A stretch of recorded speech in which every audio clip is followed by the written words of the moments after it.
Salam dostlar, sizinlə mənəni dostum Muradla, nədir, Minecraft Səid və Muradla, qardaşı Səidlə video çəkəcəyik. Hadi, oyunumuzun adı Minecraft, Qovur, CLTX, Qovur, El serveri və Tavu Magida serveri. Hadi başlayalım. Hadi dur. Yaxşı. Ortaya da bir tane sandık koyaq, gözəl görsün. Açar olmadı. Orada eliyle yetiştirip satırarız. Git bak gör firma yöneticilerine bakma. Ayağı.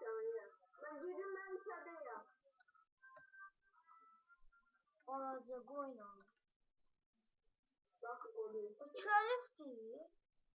Bak. Süt istiyorsan. Süt. Ha. Ha. Güzel.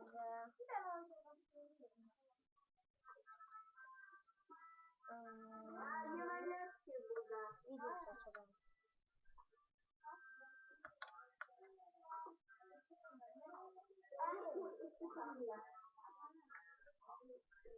Hani. Ali. Yemeğlerim var. Bak. Buradaki sabunu koyalım yemeğleri. Hani ben demirlerim onu. Ha burada. İneğin sütünü sağım. Ali onlar bizim ekran içinde öteni görürler. Ne?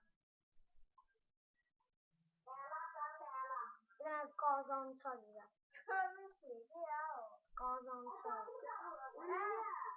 Ha.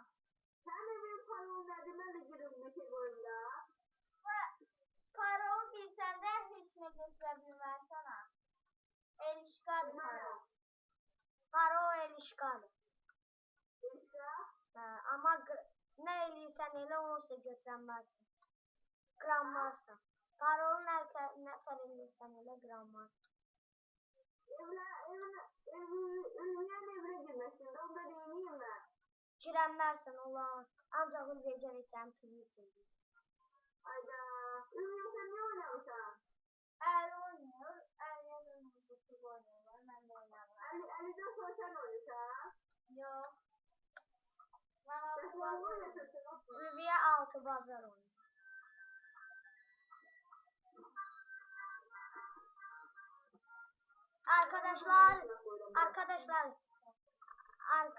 Arkadaşlar ben bizden bu kadar.